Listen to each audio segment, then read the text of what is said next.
Engine ஃபேக்டரியினுடைய பொதுச் செயலாளர் பேரமைப்பினுடைய உபத்தலைவர் செந்தாமரை கண்ணன் அவர்களை மேடைக்கு அழைக்கின்றேன். ஐயோபியினுடைய பொதுச் செயலாளரும் நமது பேரமைப்பினுடைய பொருளாளருமாக இருக்கக்கூடிய இந்தியன் ஓவர்சீஸ் வங்கியினுடைய அருமை தம்பி ஜார்ஜ் பெர்னாண்டஸ் அவர்களை மேடைக்கு அழைக்கின்றேன்.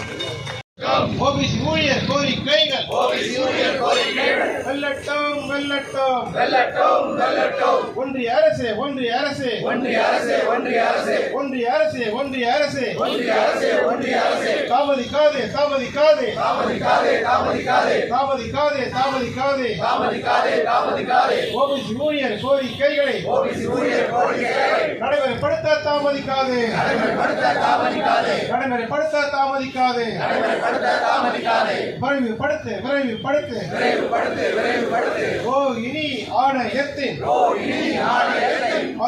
பணிகளை விரைவுபடுத்து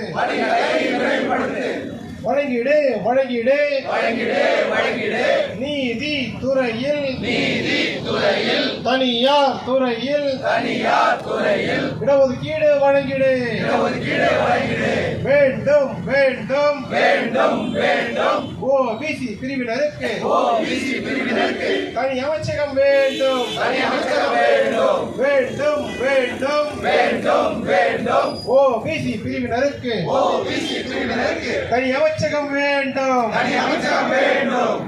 நடைபெறுகின்ற ஆர்ப்பாட்ட முழக்கம் வீர வணக்கம் வீர வணக்கம் வீர வணக்கம் வீர வணக்கம் சமூக நீதி போராளி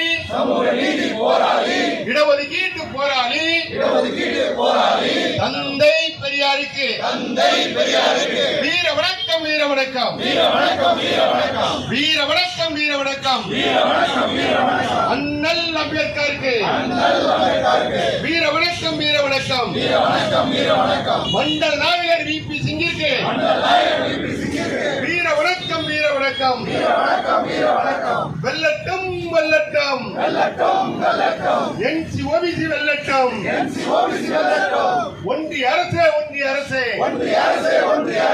நடத்திடு மக்கள் தொகை கணக்கெடுப்புடன் சாதி வாரி கணக்கெடுப்பினை நடத்திடு உயர்த்திடு உரைத்திடு கிருமி லேயர் வரம்பினை உயர்த்திடு அளித்திடு ஓபிசி ஊழியர் சங்கங்களுக்கு அங்கீகாரம் அளித்திடு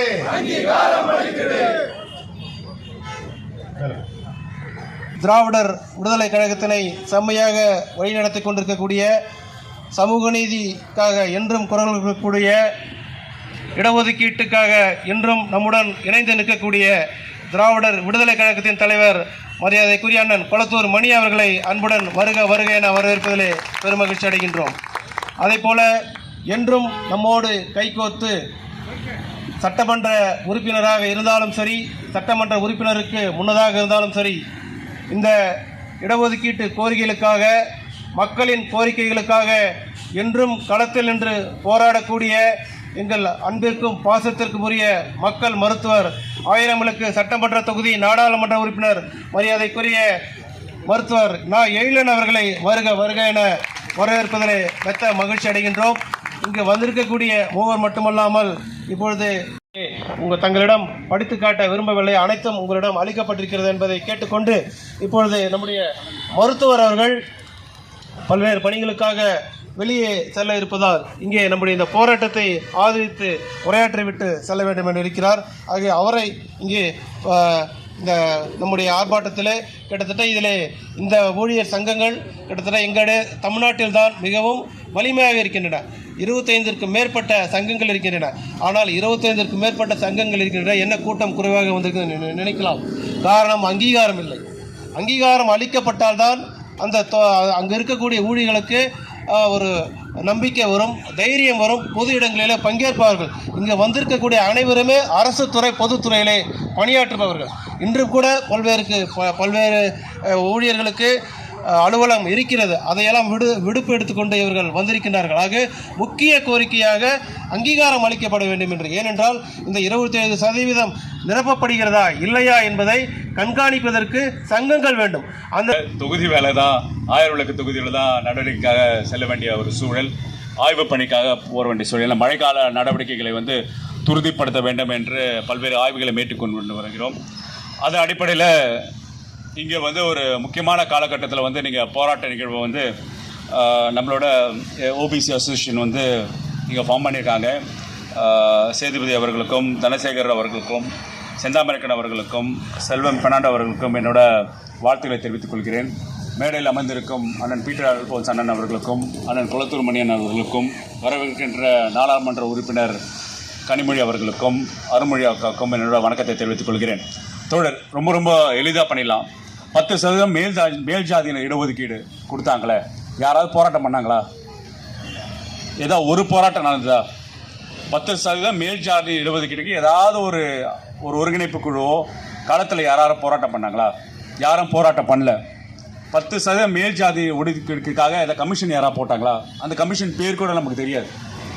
ஆனால் ஆளுகின்ற பாஜக அரசு லோக்சபாவில் கொண்டு பிறகு ராஜ்யசபாவில் கொண்டு 2 வாரத்தில் 2 சபையிலும் நிறைவேற்றிட்டு 1 வாரத்துக்குள்ளே ஜனாதிபதி ஒப்புதல் அளித்து பிறகு அடுத்த வாரத்திலே 10% மேல் ஜாதி இடஒதுக்கீடுக்கான சுற்றறிக்கையை எல்லா கல்வி நிறுவனங்களுக்கும், எல்லா ஒன்றிய அரசு நிறுவனங்களுக்கும் கொடுத்துட்டாங்க.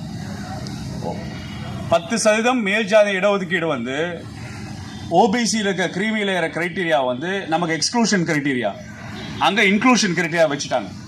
அதாவது ஓப்பன் காம்படிஷனில் ஓப்பன் காம்படிஷன், அதாவது ஒரு எம்பிசியோ ஒரு பிசியோ அதிகமான மார்க் வாங்கினாலோ வேலை வாய்ப்பில் இருந்தாலோ அவங்க ஓப்பன் காம்படிஷன் போயிடுவாங்க. இன்னொரு எம்பிசி ஓபிசிக்கு வழிவகுத்துருவாங்க. அதே தான் எஸ்சி எஸ்டிக்கும். ஒரு ஷெட்யூல் ட்ரைப் மாணவர் நல்ல மார்க் வாங்கினாங்கன்னா அது ஓப்பன் காம்படிஷன் ஃபேஸ் பண்ணுவார். அந்த ஓப்பன் காம்படிஷனில் ஒரு 10% கார்வ் அவுட் பண்ணி நம்மளோட ஓப்பன் காம்படிஷன் ஸ்பேஸை குறைச்சி அந்த 10% மேல் ஜாதி இடஒதுக்கீடுக்காக முழு மனதோட வேகமாக லெஜிஸ்லேட்டிவ், அதாவது பாஜக தனிப்பெரும் மெஜாரிட்டியில் இருந்தாங்க 2019 லோக்சபாவில் ராஜ்யசபாவில் நிறைவேற்றிட்டு அதுக்கு ஒன்றிய அரசோட எல்லா அதிகாரிகளும் ஒத்துழைப்போட வேகமாக முடித்து ஜனாதிபதி கையெழுத்து பண்ணி அதை நடைமுறைக்கு கொண்டு வந்துட்டாங்க. அந்த டியூரேஷன் டைம் ஃப்ரேம் பார்த்தீங்கன்னா 12 நாள். இங்கே நம்ம போராட்டம் பண்ணதில்லை, களத்தில் இயக்கல, எந்த சண்டையும் செய்யலை. பட்டியல் மக்கள் இடஒதுக்கீடு அண்ணல் அம்பேத்கரோட போராட்டம் பிரிட்டிஷ் ஆட்சி காலத்துலேருந்தே ஆரம்பிச்சிருச்சு. சைமன் கமிஷன் முன்னாடி அவர் கோரிக்கை விட்டார். கோரிக்கை விட்ட பிறகு அவர் சென்சஸ் டேட்டாவில் உள்ள ஷெட்யூல் டிப்ரைவ் கிளாஸஸ்க்கான கிரைட்டீரியாவை அவர் கொடுத்தாரு. அதை இன்காம்பரேட் பண்ணி அரசியலமைப்பு சட்டம் எழுதும் போது அவருக்கு வேலைவாய்ப்பு, அது ஒரு அரிய வாய்ப்பு வந்தனால அதில் வேலைவாய்ப்பில் பட்டியல் மக்களுக்கு இடஒதுக்கீடு கொடுக்கும்னு சொல்லிட்டு ஓபிசி ரெனுமரேஷன் நடத்தாதனால ஓபிசி கமிஷன் உருவாக்க வேண்டும் என்ற கோரிக்கையை அப்போ இருக்கிற காங்கிரஸ் அரசாங்கம் அது ஏற்கல. அதன் அடிப்படையில் அவர் ரிசைன் பண்ணிட்டு போன அடிப்படை இருந்தது. பிறகு எஸ்சி எஸ்டிக்கு ரிசர்வேஷன் உயர்கல்வி நிறுவனங்களை எப்போ வந்ததுன்னா 80களில் தான் தொடர ஆரம்பித்தாங்க. ஆல் இண்டியா தொகுப்பில் 2006 தான் நடைமுறைப்படுத்தினாங்க. அது 80 வருஷம். பிற்படுத்தப்பட்டோர் இடஒதுக்கீடு அண்ணல் அம்பேத்கர் ரிசைன் பண்ணக்கப்புறம் ஜவஹர்லால் நேரு அவர்கள் காலைக்கார் கமிஷன் ஆரம்பித்தாங்க. காலை கமிஷன் போட்டாங்க. காலைக்கார் கமிஷனில் எல்லா வகையான பிற்படுத்தப்பட்டோர், மிகவும் பிற்படுத்தப்பட்டவரோட பட்டியலேருந்து ஒன்றிய அரசு நியமிச்சது. பிறகு அது செயல்படுத்த முடியல. பிறகு மண்டல் கமிஷன் போட்டாங்க. மண்டல் கமிஷன் அவரோட ஆய்வுகளை அறிவியல் ரீதியாக பண்ணார். பேக்வர்ட்னஸ்க்கான கிரைட்டீரியெல்லாம் ரொம்ப சயின்டிஃபிக்காக டேட்டா கொடுத்து எங்கெங்கெல்லாம் பேக்வர்ட்னஸ் சோஷியலாக, எஜுகேஷனாக, கல்ச்சுரலாக அளவு கொண்டு இந்தியா முழுக்க பயணம் பண்ணி பல்வேறு சமூக செயற்பாடுகள்லாம் பேசி அவர் மண்டல் கமிஷன் கொடுத்தாரு. அதுவும் கிடப்பில் போட்டாங்க. பிறகு இன்னைக்கு நம்ம வீர வணக்கம் செலுத்திய விபி சிங் அவர்கள் கொண்டு வந்தாங்க. அதுக்கப்புறம் மண்டல் கமிஷன் நடைமுறைப்படுத்தாங்க. நாடு ஃபுல்லாக போராட்டம் நடந்தது அது எதிர்ப்பாக. பிறகு இந்திரா சாய கேஸ் ஒரு இன்கம் கிரெடிட்டா இன்ட்ரடியூஸ் பண்ணாங்க.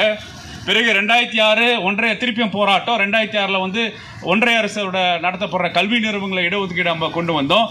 பிறகு ஆல் இண்டியா தொகுப்புக்கு போராட்டத்தை நம் தமிழ்நாட்டு முதல்வர், திராவிட மாடல் முதல்வர் எதிர்கட்சியாக இருக்கும் போது நீங்கள் சட்டமன்றத்தில் எழுப்பி பிறகு நீதிமன்றங்களில் கேஸ் போட வச்சு இன்னைக்கு ஆல் இண்டியா தொகுப்பில் 27% இடஒதுக்கீடு கொடுத்த பிற்பாடு 10,000 30,000 ஏன் 40,000 போஸ்ட் கிராஜுவேட் இடத்துல இன்னைக்கு வருஷம் 7,800 பேர் மிகவும் பிற்படுத்தப்பட்ட மாணவர்கள் சேர்றாங்கன்னா அது திராவிட முன்னேற்ற கழகம் நடத்தின அந்த கேஸ். ஒரு போராட்டம், ஒரு பொலிட்டிக்கல் ப்ரெஷர் எதுவுமே கிடையாது. ஏன்னா அந்த ஃபோர்ஸ் பாட்டுன்னு போயிட்டு இருக்கு. வகுப்புல 27% இடஒதுக்கீடு சட்ட போராட்டம் நடத்தி நம்ம வாங்கி கொடுக்குறாங்க. ஆனா இப்ப இருக்கிற சூழல்ல நம்ம நாடாளுமன்றத்துல மிகவும் அழுத்தம் தெரிவித்து இதுக்கான உங்கள பல பேர் இது என்ன நம்ம உயர்நீதிமன்றத்தில் நடந்துருச்சா என்ற அதிர்ச்சியோடு பார்த்ததையும் நான் பார்த்தேன்.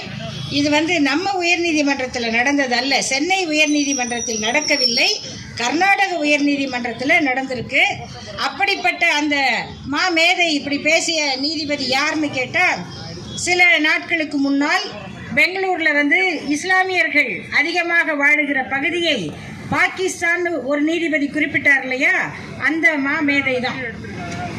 அவங்கள மரியாதைக்குரிய தான் நம்ம சொல்லணும், அவங்க அதை காப்பாத்தாட்டியும் கூட. அவர் மீது ஏற்கனவே உச்சநீதிமன்றம் அந்த வழக்கை விசாரித்துக் கொண்டிருக்கிறது. அதற்கு அடுத்து இப்படி ஒரு பெண் வழக்கறிஞரை அவர் அவமானப்படுத்தி பேசியிருக்கிறார் என்பதால் அந்த வீடியோ கிளிப்பை எடுத்து உச்சநீதிமன்ற தலைமை நீதிபதி அரங்கில் அதனை போட்டு, இது மேலே நீங்கள் நடவடிக்கை எடுக்கிறீங்களா இல்லையா, அந்த நீதிபதியை ஜெண்டர் சென்சிட்டைசேஷன் ப்ரோக்ராமுக்கு அனுப்புங்க என்று உச்சநீதிமன்றத்தின் மூத்த வழக்கறிஞர் இந்திரா ஜெய்சிங் அவர்கள் வாதிட்டிருக்கிறார். அதனால் இப்போ உச்சநீதிமன்றம் அதையும் எடுத்திருக்கு. இவ்வளவு அறிவு திறமை தகுதியும் திறமையும் வாய்ந்த அந்த நீதியரசர் யாருன்னு கேட்டால் சாதாரணவர் இல்லைங்க. நம்ம ஏதோ பிச்சாண்டி முனியாண்டி கந்தசாமி எல்லாம் இல்லை, வேத வியாஸ் ஆச்சார் ஒன்று கூட குறைஞ்சது கிடையாது. அவர் தான் இதெல்லாம் பேசி இருக்கிறவர். அது இப்போ உச்சநீதிமன்றத்தினுடைய பரிசீலனையில் இருக்கு. அது என்ன நடக்குதுன்னு பார்ப்போம். அடுத்தது இந்த கோரிக்கைகளை பற்றி நாம் ஒவ்வொன்றும் என்ன கேட்டுட்டு இருக்கோம் அப்படின்னு சொல்கிறோம். ஒன்று, இந்த சாதிவாரி கணக்கெடுப்பை நடத்துறது உண்மையில் இடஒதுக்கீட்டை ஆதரிக்கிற காப்பாற்றுகிற நம்ம கேட்கக்கூடாது. இதை யார் உண்மையாக கேட்கணும்னு சொன்னால் இடஒதுக்கீட்டின் எதிர்ப்பாளர்கள் தான் கேட்கணும். ஏன்னா அவங்க தான் என்ன சொல்லிக்கிட்டு இருக்காங்கன்னா, இன்னும் எத்தனை வருஷத்துக்குங்க கொடுத்துட்ருப்பீங்க, ஏன்னா இவ்வளோ பேர் படிச்சுட்டாங்க, இத்தனை ஆண்டு ஆயிடுச்சு, கிட்டத்தட்ட 80 ஆண்டு முடியுது, இதுக்கப்புறமும் நீங்கள் கொடுக்கணுமா அப்படின்னு ஒரு கேள்வி. ரெண்டாவது, படித்தவங்களையே படிச்சுட்டு இருக்காங்க, 10 ஃபேமிலியே படிச்சுக்கிட்டு இருக்கு. ஒரு 100 சீட்டில் 18 இடம் ஒருத்தருக்கு கொடுக்குறாங்க, 27 இடம் ஒரு பிரிவு கொடுக்குறாங்கன்னா அந்த 27 இடத்துக்கும் அந்த 10 குடும்பத்தில் இருக்கவங்களே வந்துக்கிட்டு இருக்காங்க இல்லை. ஆனால் இது ஒரு விவாதம், அதையும் நம்புகிறவர்கள் நிறைய பேர் இருக்காங்க. அப்படிப்பட்ட ஏற்கனவே படித்தவர்களுடைய குடும்பம் வருவதுங்கிறது 1% இருக்கும், அது இருக்கதான் செய்யும். அது இவ்வளவு தூரம் உங்களை உறுத்துகிறதே, அப்போ உண்மையில் எவ்வளவு பேர் படிச்சிருக்காங்க, ஒவ்வொரு ஜாதியிலும் எவ்வளவு பேர் படித்த குடும்பமே வந்துக்கிட்டு இருக்கு, இந்த கணக்கெடுப்பு வேண்டாமா? முழுதாக பயன்பெற்றவர்கள் பல ஜாதிகள் நிறைய படிச்சுட்டாங்க. அவங்க தங்களை இப்போ எந்த போட்டியில் வச்சுருக்காங்கன்னா, நாங்கள் பார்ப்பனருக்கு கொஞ்சம் கீழையா, ரொம்ப கீழையா, இல்லை அவங்கள விட நாங்கள் வசதியா அப்படின்னு சொல்லுகிற அந்த இடத்துக்கு தங்களை மேலாண்மை மிக்கவர்களாக கருதி கொள்ளுகிறார்கள். அப்போ அப்படிப்பட்ட நிறைய படித்து பயன்பெற்ற சமூகங்களை இந்த பட்டியலிருந்து நீக்கணுமா இல்லையா? அவங்கள நீக்கிறாதான கீழே இருக்கவங்க வாய்ப்பு அற்றவர்கள். இப்போ எண்ணிக்கை சொன்னாங்களே எத்தனை சாதிகள், no representation, there must be adequate representationங்கிறதா கான்ஸ்டியூஷன் சொல்றது. சாதாரண ரெப்ரசன்டேஷன் அல்ல, அளவுக்கு சரியாக நிகராக இந்த adequate representation இருக்கணும்னா ஒருத்தர் கூட பிரதிநிதித்துவப்படுத்தப்படாத சமூகங்கள் அந்த பட்டியலுக்குள்ள வரணும். அப்படின்னா ஏற்கனவே பயன்பெற்றவர்கள், அதிகமாக படித்தவர்கள், சமூக நிலையில் உயர்ந்தவர்கள், சோஷியலி அண்ட் எஜுகேஷனலி பெனிஃபிட்டட், அவர்கள் நீக்கப்பட்டாதான் எல்லோருக்குமாக அது பரவும். மத்திய அரசு பணிகளில் ரயில்வே அரசு பணிகளில் பொதுத்துறை பணிகளில் மண்டல வாரியாக பணி நியமனங்களை நடைமுறைப்படுத்தி பதவி உயர்வுகளில் ஓபிசி ஊழியர்களுக்கு பாதிப்பு நேரா வண்ணம் பதவி உயர்வு ஆணைகளை நடைமுறைப்படுத்து ஒன்றிய அரசே நடத்திடு மக்கள் தொகை கணக்கெடுப்புடன் ஜாதி வாரி கணக்கெடுப்பினை நடத்திடு. நன்றி.